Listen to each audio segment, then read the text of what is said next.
Hello tout le monde, c'est Ruby pour MCE. Retrouvez-moi sur le format un seul. Alors mon réseau social préféré c'est Instagram parce que j'aime trop justement l'univers feed où tu peux poster tes photos et c'est vraiment on va dire le réseau social où je me suis fait le plus connaître, surtout avec mes lives Instagram pendant le confinement. Je pense que j'ai marqué le confinement des Français. Normalement je devrais être limite remboursée par la sécurité sociale parce que franchement ouais j'étais l'antidépresseur quoi. Donc c'est la sécu, si vous passez par là j'attends mon chèque. Alors du coup je suis présente aussi sur les autres réseaux, donc sur TikTok. Voilà, j'aime bien faire des TikTok quand je galère, mais je suis pas tiktokeuse. Alors où est-ce que vous pouvez me croiser? Vous pouvez me croiser dans le Marais. Moi j'aime bien le Marais. Moi je suis très LGBT et tout, donc là-bas c'est vraiment on me juge pas, on m'adore, donc je me sens vraiment pas jugée. Je peux m'habiller excentrique, personne va me regarder, personne va faire attention à moi, donc ça serait le Marais. Une seule qualité chez un mec ou une fille, je dirais, moi je déteste les feignants et les feignantes, les gens qui procrastinent. Moi je suis vraiment quelqu'un qui travaille. Je suis quelqu'un, je me lève tôt, je travaille énormément sur mes projets, etc. Enfin les réseaux c'est quand même beaucoup de travail, surtout que moi je suis toute seule. Je suis très solitaire d'ailleurs. Je dirais la qualité vraiment ça serait justement de ne pas être feignant. Moi j'aime trop les gens qui foncent et qui travaillent. Ah non, no way. Moi un mec qui se lève à 15h, qui fout rien de sa vie, je peux pas, c'est hyper repoussant pour moi. Moi j'aime bien les businessmen, les bad boys, et les bad bitch et les businesswomen. Bah, j'aime trop Doja Cat. Doja Cat, je l'adore. Vraiment, c'est une fille, je trouve, je me retrouve beaucoup en elle. C'est vraiment genre une source d'influence avec Nicki Minaj, Cardi B et tout. Moi, je suis que les américaines déjà pour commencer. Et c'est vrai que Doja Cat, moi, j'aime bien parce qu'elle est très, elle s'en fout de tout en fait, un peu comme moi. Donc du coup, j'aime bien. J'aime beaucoup son contenu, j'aime beaucoup sa musique. Alors, je pense qu'en fait, le rap féminin a plus de mal en France car les gens sont trop coincés ici. Il y a trop de tabous comparé aux États-Unis. C'est une autre culture, une autre mentalité. C'est pour ça que d'ailleurs, moi, mon objectif, je dirais même mon rêve, ça serait plus tard. Je me projette beaucoup aux États-Unis, donc pourquoi pas vivre là-bas. J'y réfléchis de plus en plus, mais c'est vrai que c'est toujours un peu compliqué. C'est compliqué parce qu'on va plus te juger, tu peux te retrouver facilement dans la sauce, alors que tandis qu'une rappeuse américaine, c'est vraiment leur culture.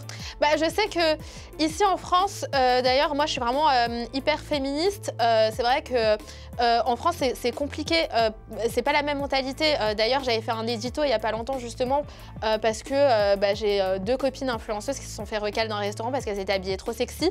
Et ça, franchement, je trouve que je comprends pas pourquoi, parce qu'en bientôt en 2023, ça existe encore et qu'il y a des discours comme ça. Moi, ça m'a choquée personnellement.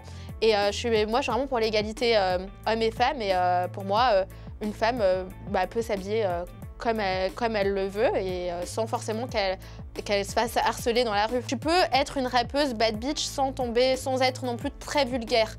Je sais que c'est vrai qu'en France, il faut un juste milieu. C'est pas... Malheureusement, ça peut pas être comme aux États-Unis parce qu'on n'est pas encore assez ouvert. Mais après, justement, c'est aussi bien de casser les codes. C'est pour ça que moi, j'aime trop voir des rappeuses comme Shai qui twerk dans leurs clips et tout. J'aime beaucoup.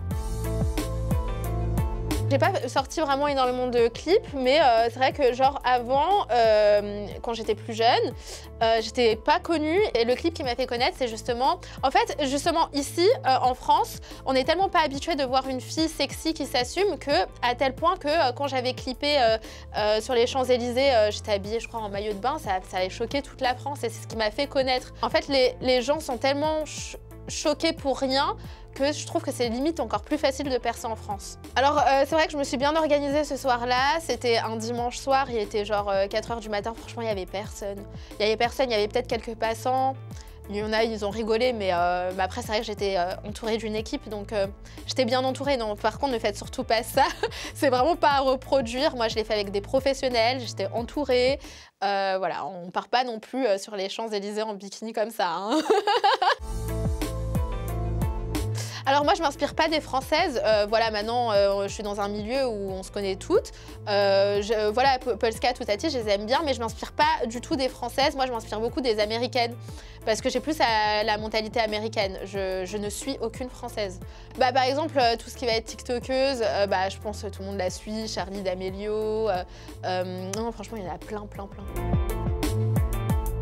Alors Un seul rappeur. Alors, un seul rappeur français que genre je valide, Ninho. Franchement, Ninho, je le trouve grave talentueux. Moi, j'aime beaucoup ses sons. Et non, il est hyper fort. Il est hyper fort. Tu veux, je sors un dossier. Alors donc du coup, en fait, à l'époque, quand j'étais petite, genre j'étais plus jeune, avant d'être connue, justement j'avais passé une soirée avec Ninho. Et à cette époque, j'écoutais ses sons, mais pas plus que ça en fait. Et du coup, en fait, j'étais avec une fille qui le connaissait, et donc du coup, on s'est retrouvés dans un pavillon en banlieue. Et genre, j'avais passé une soirée avec lui, et je me souviens que ma copine, en fait, elle était tellement en admiration face à Ninho. Moi, j'étais là, mais c'est bon, ça y est, c'est juste Ninho, enfin, faut se calmer, tu vois. Et elle était tellement en admiration que la fille, d'un coup, s'est déshabillée. Et après, genre, ils ont baisé toute la nuit. Moi, j'étais à côté, dans la chambre d'à côté, et je jouais à la PlayStation. Du coup, c'est pour ça qu'à chaque fois que j'écoute les sons de Ninho, je me remémore cette soirée, et du coup, c'est pour ça que j'écoute pas trop du Ninho, en fait, parce que c'est gênant d'écouter ses sons.